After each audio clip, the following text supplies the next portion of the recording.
Numaligarh শোধনাগাৰত Assam motor চালক সন্থাৰ নুমলীগড় শাখাই প্ৰায় 200 চালকৰ উপস্থিতিত আজি সাধাৰণ সভা অনুষ্ঠিত কৰে।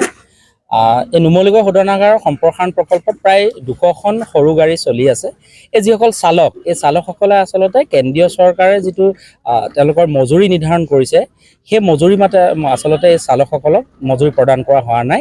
তেওঁলোকক অসম চৰকাৰৰ যিটো মজুৰি তাতকৈ তলত 10-12 হাজাৰ টকাত এই চালকসকলক দৰমহা দি আহিছে। তাৰ প্ৰতিবাদত আজি এই সভাখন অনুষ্ঠিত হয়। আৰু নুমলীগড় শোধনাগাৰৰ দৰে এটা কেন্দ্ৰীয় অনুষ্ঠানত শ্ৰমিকৰ অধিকাৰসমূহ, শ্ৰম আইনসমূহ কেনেধৰণে আচলতে ভৰিৰে মহাৰি শোধনাগাৰ কৰ্তৃপক্ষই কেনেধৰণে পৰিচালনা কৰিছে, ইয়াত আচলতে শ্ৰমিকসকলে নিজৰ ক্ষোভ উজাৰে। আৰু আমিও নুমলীগড় শোধনাগাৰ বৃহত্তৰ শ্ৰমিক ইউনিয়নে এই চালকসকলৰ প্ৰতি সমৰ্থন আগবঢ়াই অতি শীঘ্ৰে আমি আন্দোলনৰ কাৰ্যসূচী ঘোষণাৰ আজি সিদ্ধান্ত গ্ৰহণ কৰিম। এটা খুব দুখৰ কথা যে নুমলীগড় ৰিফাইনেৰীৰ ভিতৰত যিসকল কোম্পানীৰ আণ্ডাৰত গাড়ী চলাই আছে চালকসকল, এই চালকসকলে আজি প্ৰায় আমি 6-7 বছৰৰ পৰা আমি প্ৰতিবাদ কৰি আহিছোঁ নিজৰ মজুৰিৰ ওপৰত। কিন্তু দুখৰ কথা যে আমি আজিলৈকে আমাৰ যিটো প্ৰাপ্য আমি পাবলৈ সক্ষম হোৱা নাই। আপোনালোক আমি অৱগত কৰিছোঁ যে আমাৰ চালকসকলে প্ৰতিদিনেই 12 ঘণ্টা ডিউটি কৰি আমাৰ দৰমহা পাওঁ 12,000 টকা। চিন্তা কৰক আজিৰ দিনত 12,000 টকা কি হয়। আমাৰ চালকসকল যিটো অৱস্থাত চলি আছে, আমি প্ৰত্যেক ব্যক্তি কৈ আমি ভাগৰি পৰিছোঁ।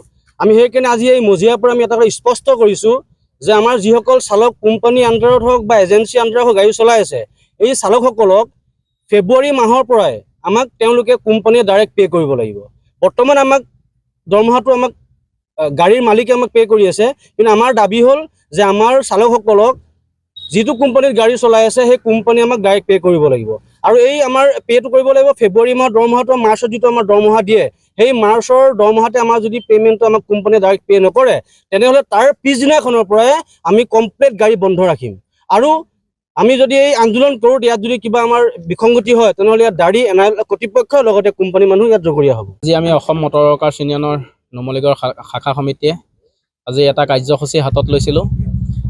আমি 2019 বৰ্ষতে নুমলীগড় ৰিফাইনেৰীক আমি বহুতকেইখন দাবী চনত প্ৰেৰণ কৰিছিলোঁ। তাৰ পৰিপ্ৰেক্ষিতত আমাক তিনিচুকীয়া আপোনাৰ RLC কাৰ্যালয়লৈ নিমন্ত্ৰণ কৰা হ'ল।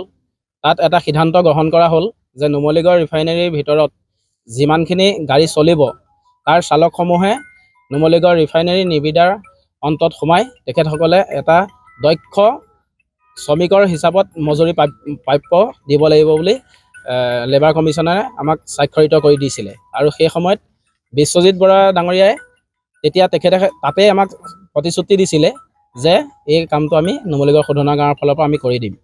কিন্তু আপোনাৰ 2018 পৰা আজি 2025 চন হ'ল, প্ৰায় 7টা বছৰ।